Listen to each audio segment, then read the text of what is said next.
ఇది ఆల్రెడీ చెరువు ఆల్రెడీ కొట్టుకొని అలిగిపోయింది. ఇప్పుడు దీనికి సంబంధించిన ఎటువంటి ఏర్పాట్లు తీసుకున్నారు, ఎటువంటి ముందస్తు చర్యలు తీసుకున్నారు దానికి సంబంధించి? గతంలో కూడా భారీ వర్షాల కారణంగా పైన ఉన్న ప్రాంతంలో ఏదైతే క్యాచ్మెంట్ ఏరియా ఎక్కువ ఉన్నది కాబట్టి గుట్టలు కూడా ఉన్నాయి, మల్కాపుర ఏరియాలన్నీ ఆ ప్రాంతంలో ఉన్న వాటర్ అంతా కలెక్ట్ అయ్యి లక్కారం చెరువు, ఈ ఊర చెరువు రెండు నుండి చౌటుపల హైవేకి లెఫ్ట్ సైడ్ ఏరియా మొత్తం వాటర్లో మునిగిపోయింది. కానీ ఈ సంవత్సరం మేము అప్రమత్తమై అధికారులని, స్థానిక నాయకులు అందరూ మల్కాపూర్ చెరువు ఒక డైవర్ట్ చేయడం, ఇక్కడ మున్సిపాలిటీ ముందు కూడా వాటర్ డైవర్ట్ చేసి కొత్తగా కట్టిన డ్రైన్లకు డైవర్ట్ చేయడం వల్ల ఈ చౌటుపల పట్టణంలో ఈసారి ముంపు ప్రాంతానికి నీళ్ళ చుక్క రాకుండా చేసినాం.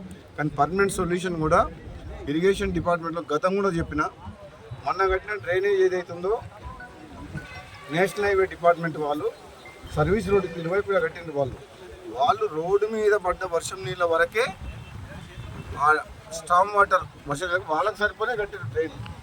కానీ భవిష్యత్తులో ఎప్పుడైనా వర్షాలు పడ్డప్పుడు మాత్రం అది డ్రైన్ సరిపోదు మనకు. కాబట్టి ఈ ముఖ్యంగా లెఫ్ట్ సైడ్ ఏరియా లక్కారం చెరువు గురించి రెండింటి తర్వాత వేరే సోర్స్ లేదు, వాటర్ పోతుంది. లేదంటే చోటుపల్లి లెఫ్ట్ సైడ్ ఏరియా అంతా మునిగిపోతుంది. కాబట్టి దాన్ని దృష్టిలో పెట్టుకొని left side area irrigation department వాళ్ళతో నేను చాలా రకం చెప్పిన ప్రపోజల్ తయారు చేసిండ్రు. ఆ ప్రపోజల్ అయిన తర్వాత నేషనల్ హైవే తోటి పర్మిషన్ తీసుకోవాలి, ఎందుకంటే సర్వీస్ రోడ్ కూడా వాళ్ళ అండర్నే ఉంటుంది.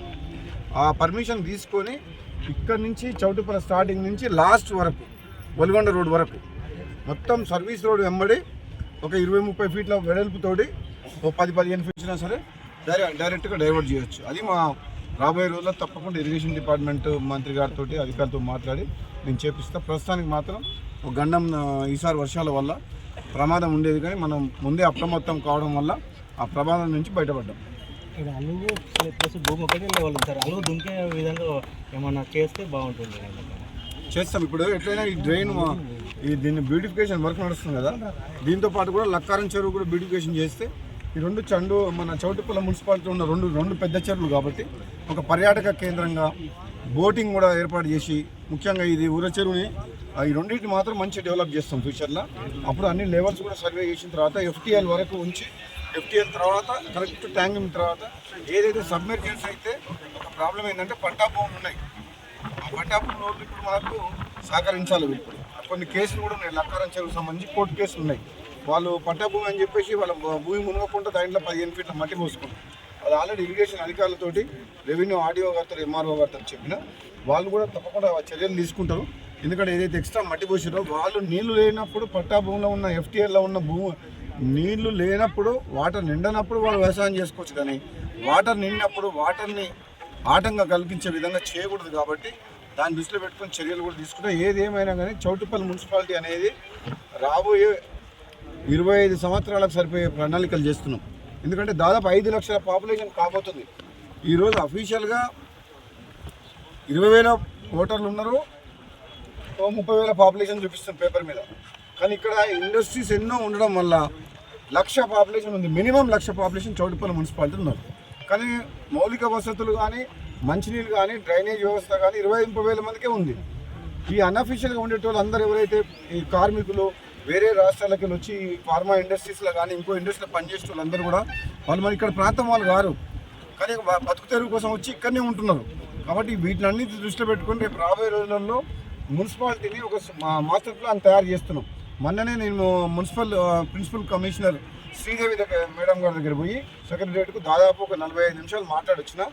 చౌటుపల్లి మున్సిపాలిటీ నేషనల్ హైవే మీద ఉన్నది, హైదరాబాద్ నానుకొని ఉన్నది, ఎయిర్పోర్ట్కు 45 నిమిషాల దూరంలో ఉంది. కాబట్టి చాలా వేగంగా అభివృద్ధి చెందుతుంది. కాబట్టి ఒక ప్రత్యేకమైన దృష్టి పెట్టి దాదాపు 500 కోట్ల రూపాయల నిధులు ఇస్తే చౌటుపల్లి మున్సిపాలిటీని రేపు రాబోయే 25 సంవత్సరాలకు సరిపోను ఇన్ఫ్రాస్ట్రక్చర్ క్రియేట్ చేయొచ్చు అని చెప్పి నేను ఆయనతో డిస్కస్ చేయడం జరిగింది మేడం గారితో.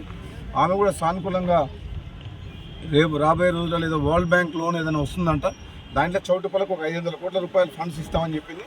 దాన్ని పెట్టుకొని తప్పకుండా మేము అధికారులందరం కలిసి ఒక సమగ్రమైన మంచి ఒక మాస్టర్ ప్లాన్ తయారు చేసి ఈ చౌటుపల్లి పట్టణాన్ని అన్ని విధాలుగా ముందుకు తీసుకెళ్ళిపోతాం. గతంలో కూడా చెప్పిన, చాలాసార్లు చెప్పిన, ఇదివరకు పన్నున్న చెట్టుకి రాలేస్తారు అన్నట్టు నన్ను సోషల్ మీడియా వాళ్ళు కానీ బీఆర్ఎస్ వాళ్ళు కానీ నన్నే నన్ను ముందర పెట్టి అన్ని కథనాలు, తప్పుడు వార్తలు, రూమర్స్ క్రియేట్ చేస్తాను. నిజంగా నేను ఏదన్నా పొలిటికల్గా నిర్ణయం తీసుకుంటే నేనే ప్రెస్ మీట్ పెట్టి మాట్లాడతా. నేను కాంగ్రెస్ పార్టీ ఎమ్మెల్యేగా కొనసాగుకుంటూ మునుగోడు నియోజకవర్గ అభివృద్ధి కోసం కృషి చేస్తున్నాం. మంత్రివర్గ విస్తరణ అనేది అధిష్టానం తీసుకునే నిర్ణయం కాబట్టి అధిష్టానం ఏ నిర్ణయం తీసుకున్నా కట్టుబడి ఉంటాం. అప్పటి వరకు కాంగ్రెస్ పార్టీ ఎమ్మెల్యేగా ఒక క్రమశిక్షణ గల కార్యకర్తగా నియోజకవర్గ అభివృద్ధి పార్టీ కోసం పనిచేస్తుంది తప్పితే రాహుల్ గాంధీ గారి నాయకత్వంలో ఎటువంటి రూమర్స్ కూడా సోషల్ మీడియాలో నాకు కొందరు గిట్టని వ్యక్తులు కాంగ్రెస్ పార్టీ లోపల కావచ్చు, ఇతర పార్టీ వాళ్ళు కావచ్చు, కంటిన్యూస్గా సోషల్ మీడియాలో నా మీద దుష్ప్రచారం జరుగుతుంది. దయచేసి మళ్ళీ చెప్తున్న తెలంగాణ ప్రజలందరికీ కూడా ఇటువంటి వార్తల్ని నమ్మొద్దు. భవిష్యత్తులో ఏదన్నా రాజకీయ పరంగా ఏదైనా నిర్ణయం తీసుకుంటే నేనే ప్రెస్ మీట్ పెట్టి మాట్లాడతా. అప్పటి వరకు దయచేసి ఎటువంటి రూమర్స్ని, దుష్ప్రచారాన్ని నమ్మొద్దని చెప్పేసి కూడా నేను విజ్ఞప్తి చేస్తున్నాను. Thank you.